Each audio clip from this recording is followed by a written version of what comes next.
The tremor started in her hand, a fine, almost invisible vibration that traveled from her fingertips, up her arm, and settled deep in her jaw. Lena saw it from behind the counter, a human seismograph registering a fear so profound it had become physical. The girl couldn't have been more than 16. Her hair, a cascade of dark silk, was damp from the rain that slicked the asphalt outside the 24-hour diner. She clutched a worn leather satchel to her chest like a shield, her knuckles white. She ordered a black coffee, her voice a thin, reedy thing that the humming fluorescent lights nearly swallowed whole. Lena poured it, her movements slow and deliberate. The girl slid into a booth by the window, but she didn't look out at the rain-streaked darkness. She looked at the reflection, at the sleek black sedan parked just beyond the halo of the diner's neon sign. A car that didn't belong here, among the battered pickup trucks and rusty sedans of the usual late-night crowd. Lena's gaze drifted from the girl to the car, then to the only other customer. He sat in the far corner booth, the one with the cracked vinyl and the best view of the entire room, including the entrance. His name was Bear, or at least that's what was embroidered on the leather cut he wore over a faded flannel shirt. He was a mountain of a man, with a beard that looked like it had stories tangled in it, and hands big enough to palm a dinner plate. He came in 3, sometimes 4 nights a week. Always ordered the same thing: steak, eggs over easy, and a pot of coffee that he nursed for hours while reading a paperback novel whose cover was worn smooth. He never spoke much. A gruff thanks when Lena refilled his mug, a nod when he paid in cash, always leaving a generous tip. He was part of the diner's lonely nocturnal rhythm, a silent, intimidating fixture. Tonight, he seemed absorbed in his book, a gentle giant lost in a world of words, oblivious to the quiet terror unfolding 20 feet away. The girl didn't touch her coffee. The steam rose from the thick ceramic mug, ghosting against the cold window pane. Her eyes, wide and dark, darted from the reflection of the car to the diner's front door, then back again. A predator's waltz. Wait, watch. Close in. Lena felt a cold knot form in her stomach. She had worked the graveyard shift for 2 years. She'd seen drunks, lovers' quarrels, weary travelers, and strung-out souls looking for a cheap meal. But this was different. This wasn't chaos. This was calculated. This was a hunt. Have you ever felt it? That prickle on the back of your neck when something is just wrong. Not logically wrong, but fundamentally, instinctively wrong. It's a voice without words, a warning from a part of you that sees the world in patterns of safety and danger. So many of us are taught to ignore it, to rationalize it away. But what happens when you decide to listen? Let me know in the comments if you've ever trusted that feeling, and don't forget to subscribe for more stories about the moments that change everything. Lena kept wiping the already spotless counter, the damp cloth a poor anchor in the rising tide of her anxiety. The bell over the door remained silent. The only sounds were the hiss of the grill, the hum of the refrigerator, and the soft rustle of Bear turning a page. The girl's leg began to bounce, a frantic, silent rhythm against the linoleum floor. Her phone was on the table, dark and inert. She stared at it, as if willing it to life. Then her eyes flicked to the clock above the counter. 11:47 p.m. It felt like a deadline. A flicker of movement outside drew Lena's attention. The passenger door of the black sedan opened. A man unfolded himself from the car. He was tall, dressed in a dark suit that looked expensive even under the buzzing neon. He smoothed his jacket, his movements precise and unhurried. He didn't look at the diner. He looked at his watch, then spoke to the driver. The girl in the booth went rigid. Her trembling hand flew to her mouth, stifling a sound that Lena couldn't hear but could feel. A tiny, sharp intake of breath, the sound of hope dying. The man from the car started walking. Not toward the diner entrance, but along the edge of the parking lot, pacing like a caged animal, staking out its territory. He was patient.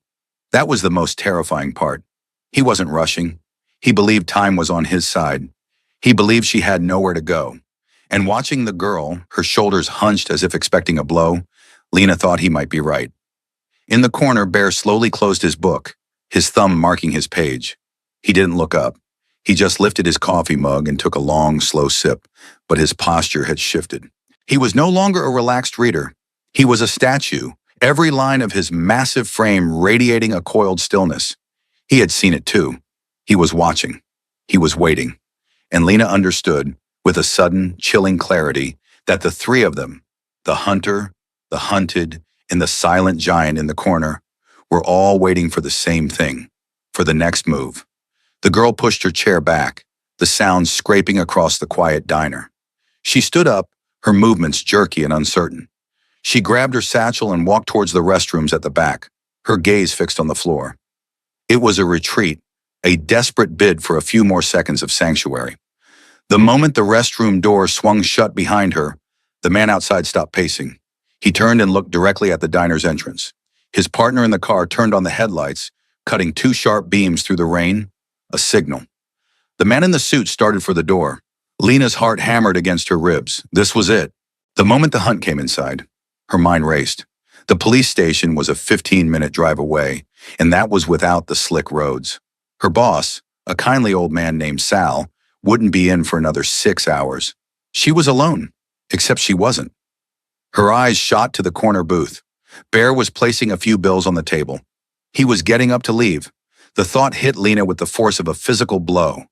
No, not now. If he walked out that door, the girl was trapped. The two men would corner her, and there would be nothing Lena could do but watch.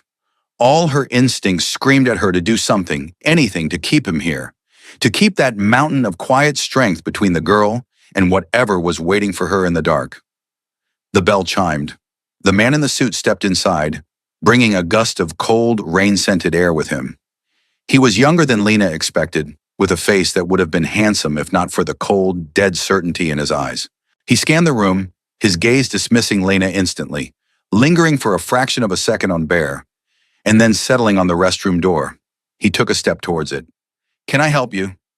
Lena's voice was surprisingly steady. He didn't look at her. Just waiting for someone. Bear was on his feet now, shrugging on his heavy leather jacket. He started walking towards the front, towards the cash register, towards the door, towards the man. He was going to walk right past him and out into the night. Lena had maybe 3 seconds to change the future. Her mind went blank with panic. Then a single absurd idea surfaced. An excuse. A lie. Something, anything, to make him stay. As Bear reached the counter, she stepped in his path, forcing him to stop. He looked down at her, his expression unreadable. The man in the suit watched them, his focus momentarily diverted. "Sir," Lena began, her voice a little too high. She cleared her throat. "Sir, I'm so sorry to bother you, but my phone's dead. And the landline, it's been acting up. I can't get an outside line." It was a terrible lie. The phone worked perfectly. I need to call for a ride. My car won't start. I was wondering if I could possibly use your phone. Just for a minute." Bear's eyes, a startlingly pale blue, held hers. He didn't blink. For a terrifying second, she thought he would just say no, brush past her, and leave her to face this alone. She could see the flicker of confusion, then a slow, dawning understanding. He glanced at the man in the suit, who was now watching them with undisguised impatience. He glanced at the restroom door. Then he looked back at Lena. He reached into his pocket and pulled out an old beat-up flip phone. He held it up. The screen was dark. "Sorry, kid. Mine's dead too." Lena's heart sank. It was over. But then he leaned against the counter, making himself comfortable. He crossed his arms over his massive chest, a gesture that seemed to make the room shrink.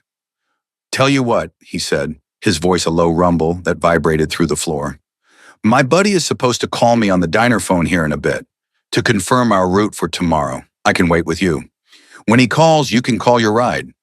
He wasn't leaving. The man in the suit's jaw tightened.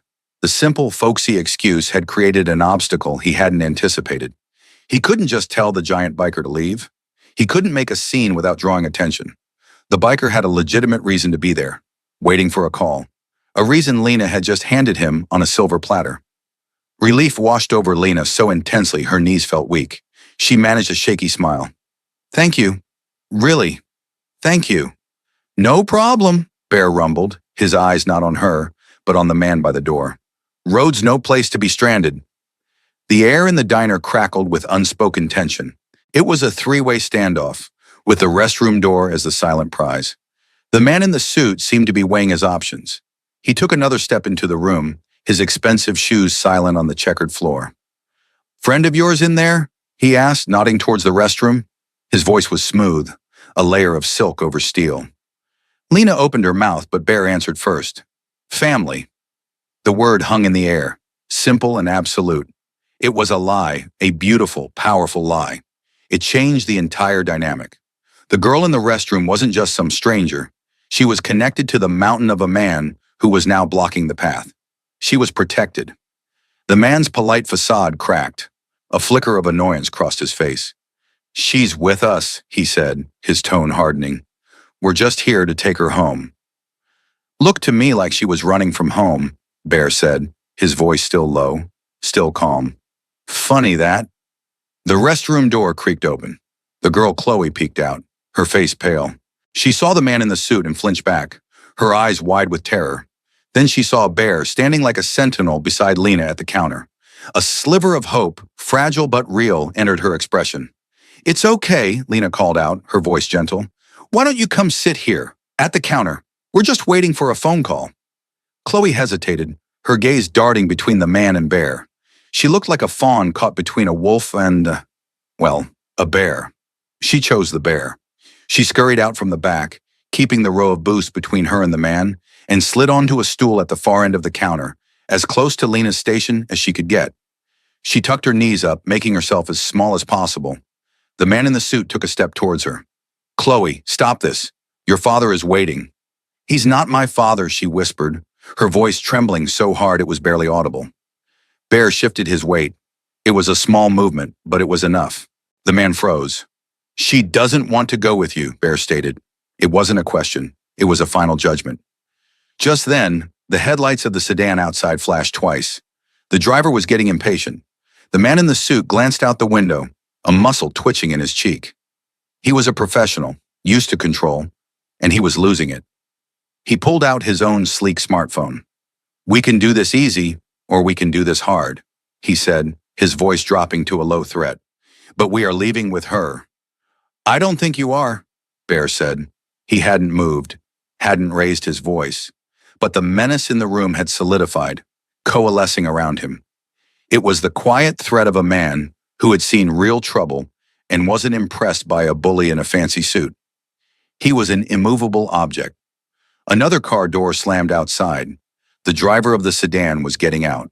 He was bigger than the first man, broader in the shoulders, with a thick neck that strained against the collar of his shirt. He walked to the diner door and stood there, blocking the exit. Now there were two of them. Lena's breath hitched. Bear's lie had bought them time, but it had also escalated the situation. They were cornered. Her hand instinctively went to the diner phone under the counter. The real phone. The one that worked. See? The first man said with a thin smile. The hard way it is. He took another step towards Chloe. I wouldn't, Bear warned. The man ignored him. He reached for Chloe's arm. In that instant, everything slowed down. Lena saw the man's fingers, long and manicured, reaching. She saw Chloe shrink away, a choked sob catching in her throat, and she saw Bear move. He wasn't fast, but he was inevitable. He took one single ground-covering stride and placed his body between the man and the girl. He didn't touch him. He didn't have to. He just stood there, a wall of leather and flannel and righteous fury. You put your hands on her. Bear's voice was a dead-flat whisper now, more terrifying than any shout. And you'll be pulling them out of your throat. The man from the car flinched back as if he'd been burned.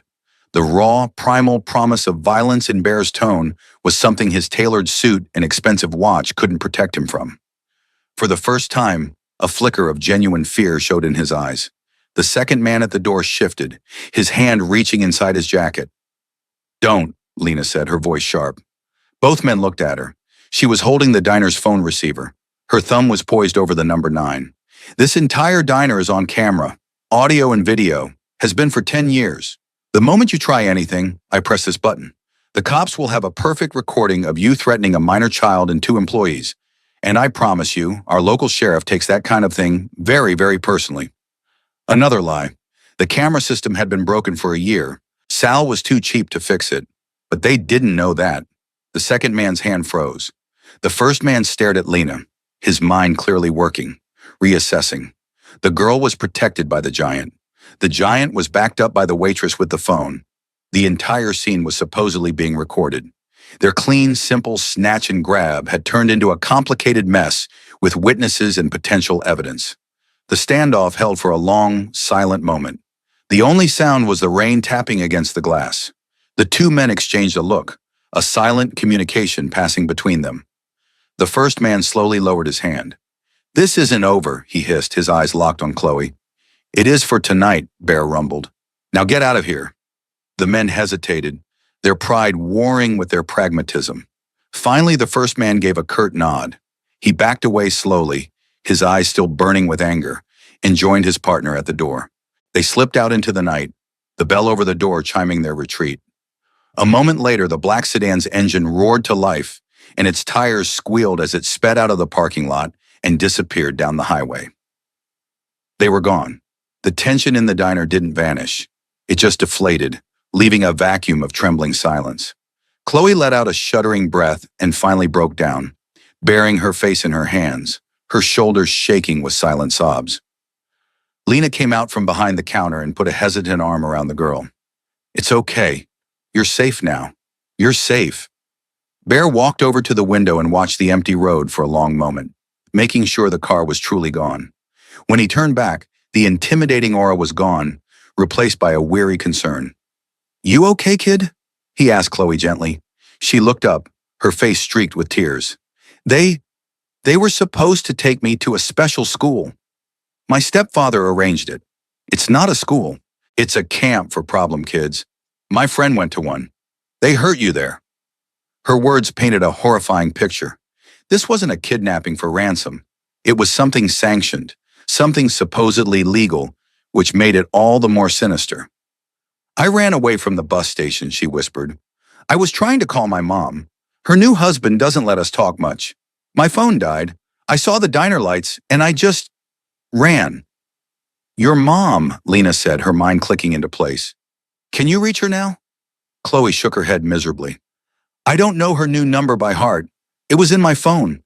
My stepfather can track my phone. I had to turn it off." "What about your real dad? Or grandparents?"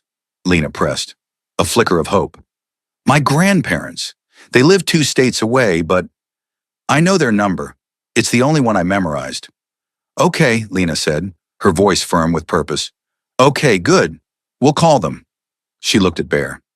"Thank you," she said, her voice thick with emotion. I don't know what would have happened if you'd left." He just gave a short, gruff nod. "Good lie about the phone, kid." A small, watery smile touched Lena's lips. "Yours was better. Family." He shrugged his massive shoulders. "Sometimes you make family where you find it." He looked at Chloe, his expression softening. "You want some hot chocolate?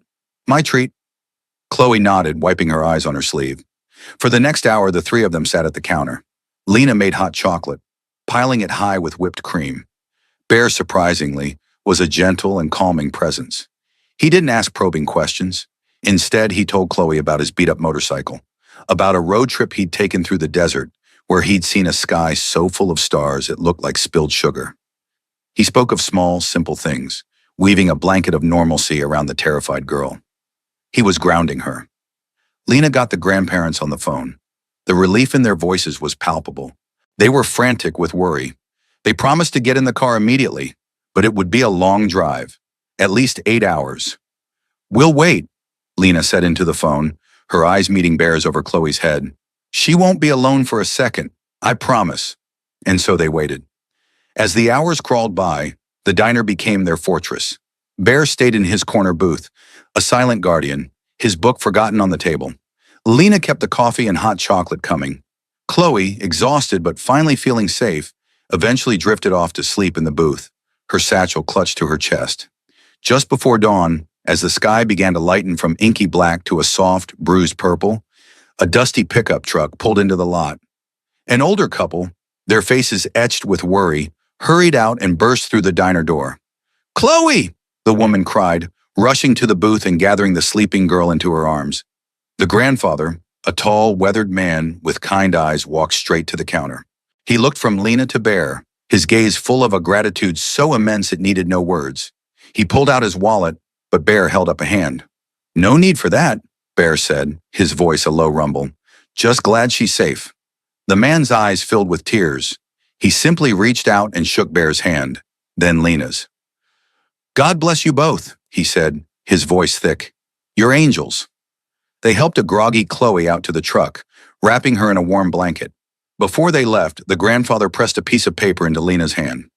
"My business card," he said. "If you ever need anything at all, you call." Lena and Bear stood at the door and watched the pickup truck's taillights disappear down the highway, carrying Chloe towards safety. The sun was just beginning to crest the horizon, painting the clouds in shades of pink and gold. The rain had stopped. The diner was quiet again. "Well," Lena said, a tired smile on her face.